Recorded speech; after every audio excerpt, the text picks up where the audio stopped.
If we were on the madrega of someone like Rav Pam Zatzal, we would literally feel their pain.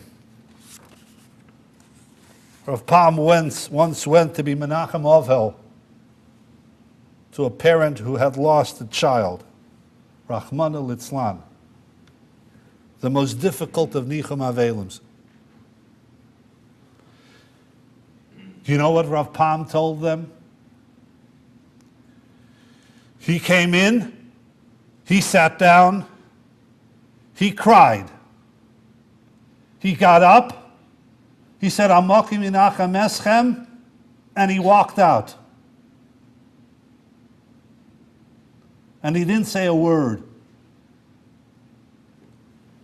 The parents said that his was the most comforting NICHUM Avelim, because that is the classic and true NICHUM Avelim.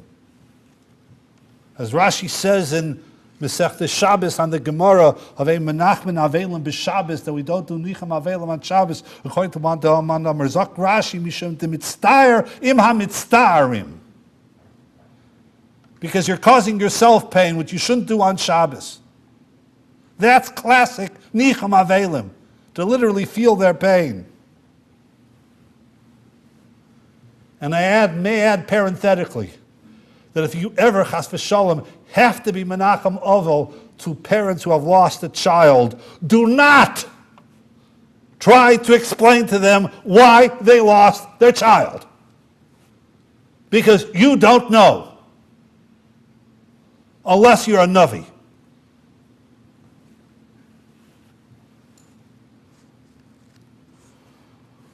Most of us are not on that level, to come in and to cry with people. But there's something that we can do at every NICHUM Avelim. And that is to convey that you are not alone. You know, unfortunately, both my wife and I lost older siblings this year. And on both occasions, our neighbors sent in food. Everything from soup to nuts, including an entire Suda HaMafsekes on Erev Yom Kippur before my wife got up from her shivah. We both found it extremely comforting. Why? What does a potato kugel, how does a potato kugel assage one's loss?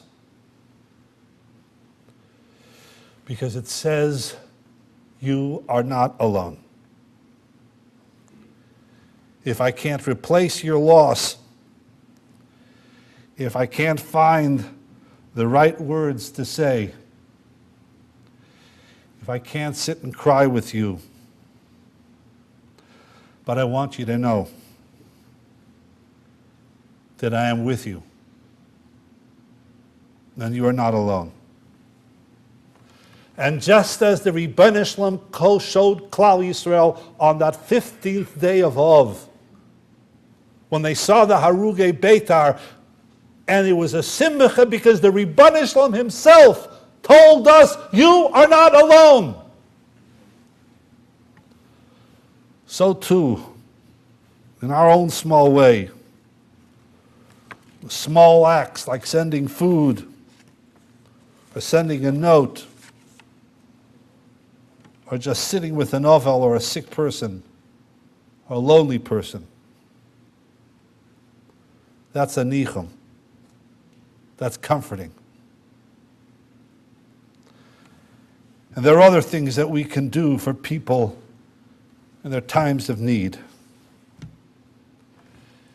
And that is, we can listen to them.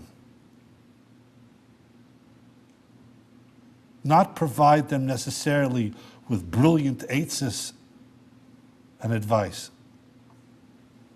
Rav Schwab Zatzal, who was a Rav for many, many years, used to say that people would come to him and pour out their hearts and asked them, tell them their tzaras. And he once commented and he said, I don't have many times much to tell them. I can't solve their problems. I don't always have brilliant solutions. I can't wave a magic wand and make their tzaras go away. But I can listen. And he would listen. And it would be therapeutic. Because people feel they are not alone.